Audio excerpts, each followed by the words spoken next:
Hey Sam, what are you doing? Stop reading the Commandy Challenge issue 1. You're co-hosting with me. Today we're talking about Deathstroke, we're talking about the new Miss America comic, and we're talking about its Image's 25th anniversary. All this and more on This Week with ComicsVerse. I just told you to stop reading the Commandy Challenge, issue 1, a good comic we like. But it's good. It's good, you're right, but don't read anymore.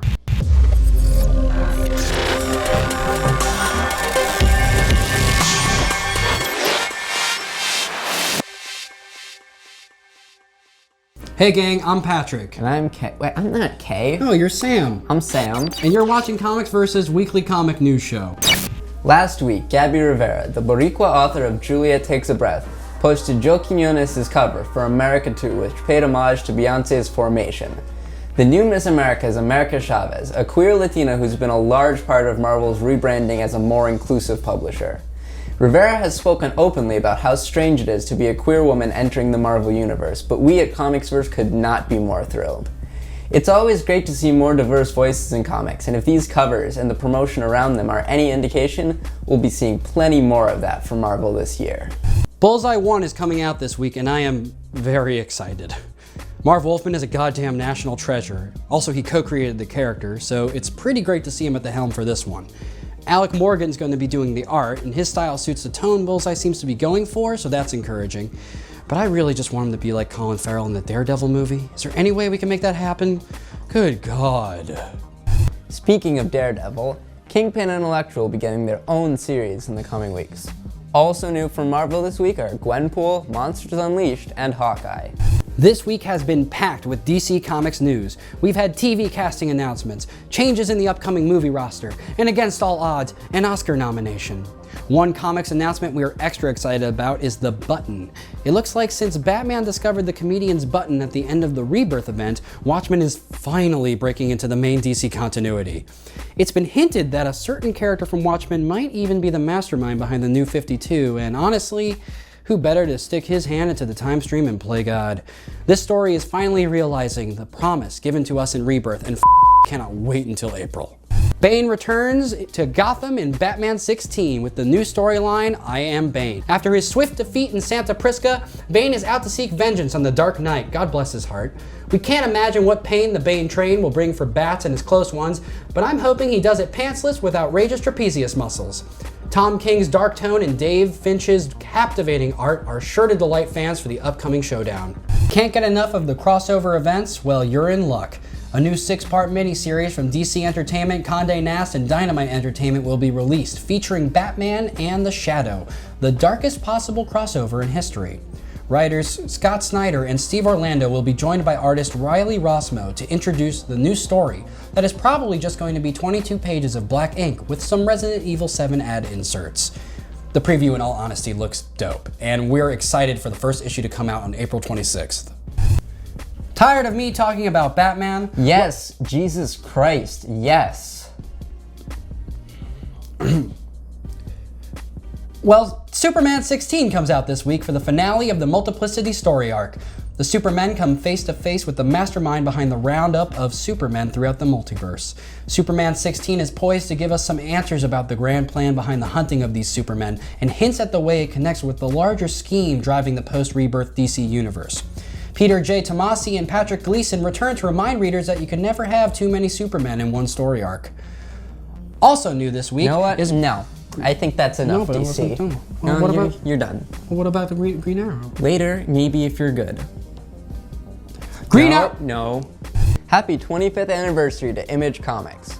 We want to give a big shout out to the creator-owned publisher that contributed huge strides to comics' greater diversity.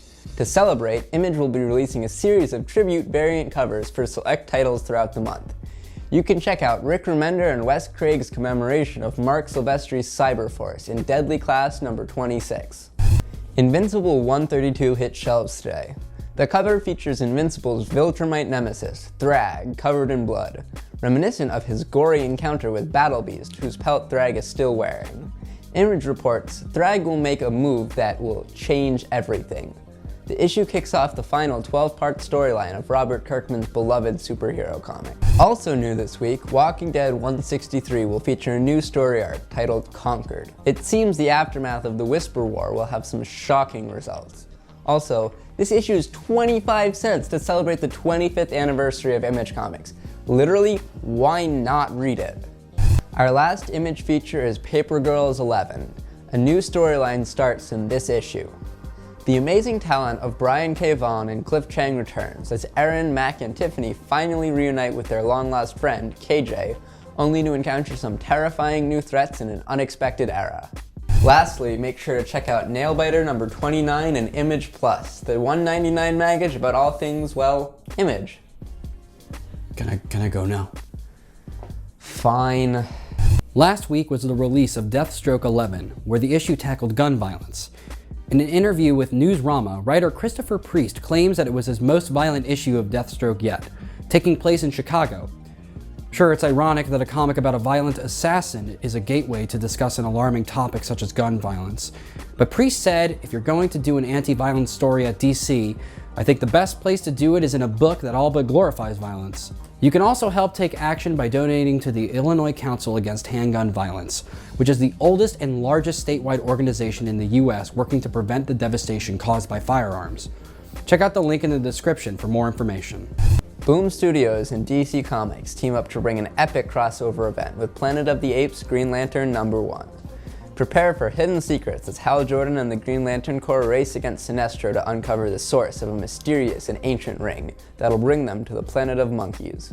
A few small publisher releases we'd like to highlight are IDW's Fear and Loathing in Las Vegas, Fantagraphics' new Daniel Clowes comic Like a Velvet Glove Cast in Iron, and earlier this month, Drawn and Quarterly released Joe Ullman's The Abominable Mr. Seabrook.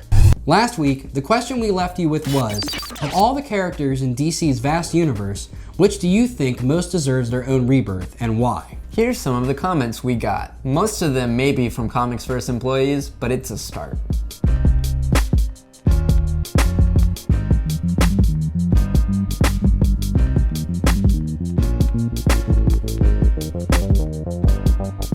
Thanks for watching, and if you like what you saw here, like and subscribe to the channel.